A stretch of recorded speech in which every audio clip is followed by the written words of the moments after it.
Shabbat Shalom, everyone.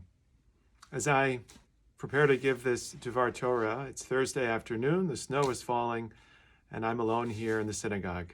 And I've been thinking about what it means for all of us who have been privileged to be at the synagogue lately to be one of just a few, if not the only person in the building. And I thought about the very beginning of the Torah reading this Shabbat, Parashat Terumah. The second verse says the following, Daber el bnei Yisrael v'yichu li Terumah. Speak to the Israelite people to bring me, meaning God, to bring me gifts. You shall accept gifts for me from every person whose heart so moves him. Me'et kol ish asher yidvenu libo tichu et trumati. The powerful idea that is found in that verse and that Rashi describes in a little bit more detail in his commentary is the notion that the materials that created the Mishkan, the desert tabernacle, that is the focus of the last third of the book of Exodus from this week's Torah reading, beginning with chapter 25 through the end of the book, except for the chapters dealing with the golden calf, they have to do with voluntary donations. That the Mishkan was built with voluntary donations as opposed to a tax. Forced donations or forced giving, the way that the temple in Jerusalem was built. This is what Rashi says. When focusing on the word Terumah, this donation, he says, Hafrasha, Yafrishu li mimamonam nidava.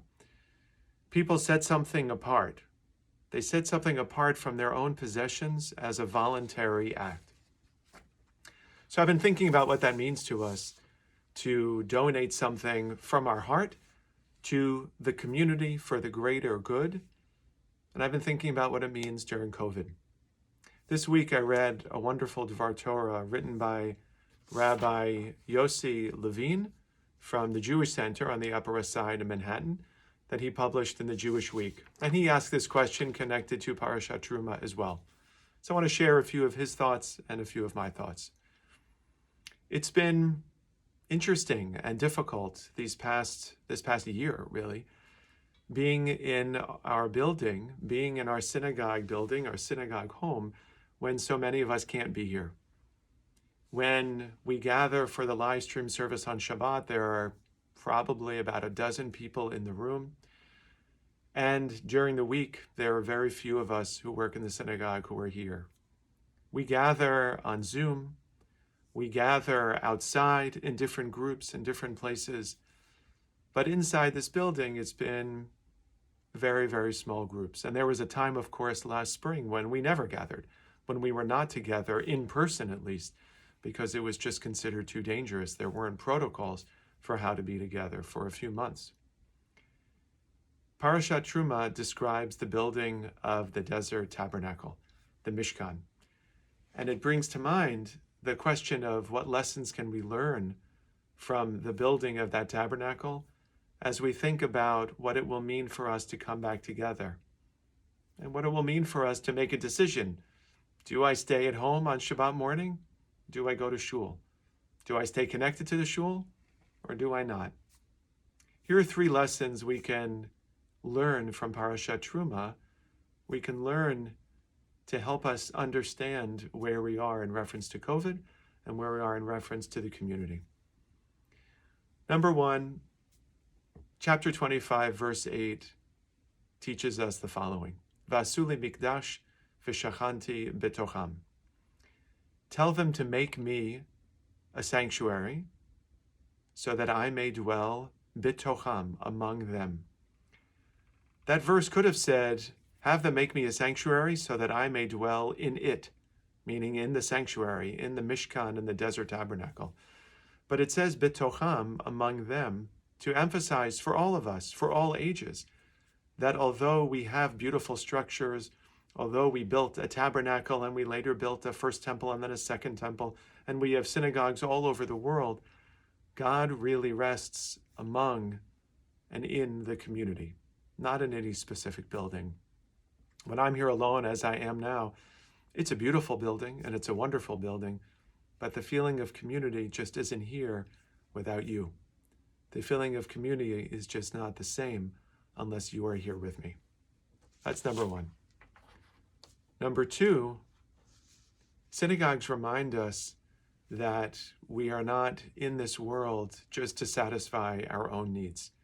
We are in it for other people as well. Family, friends, community, for people we know, and for people we may never know. So often in life, we are involved in transactional activities.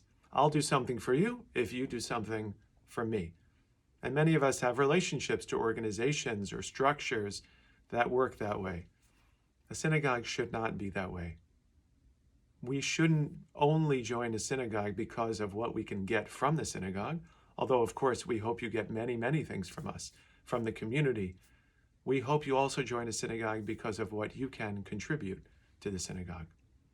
That is what is so profound about the lesson from the Mishkan, from the Desert Tabernacle.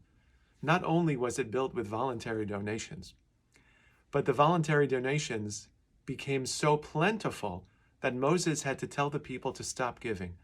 That was how much these former slaves wanted to give to the community. These slaves, remember, who complained in the desert, who didn't have enough food and enough water, who complained and complained and complained throughout the whole Torah. But when it came to giving for the good of the community, they gave. They gave so much they had to be told to stop giving. Lesson number two. We should not only think of the community in terms of what we get from the community, although of course that is important. We should also think of the community in terms of what we can each give to the community. And finally, the lesson that we can learn from the Mishkan is that our goals in life should not be to feel that everything is fine and we are content and we are going to sit still and not move. The Desert Tabernacle was a portable structure that moved from place to place with Am Yisrael, with the people of Israel as they journeyed throughout the desert. So too should our understanding of this world.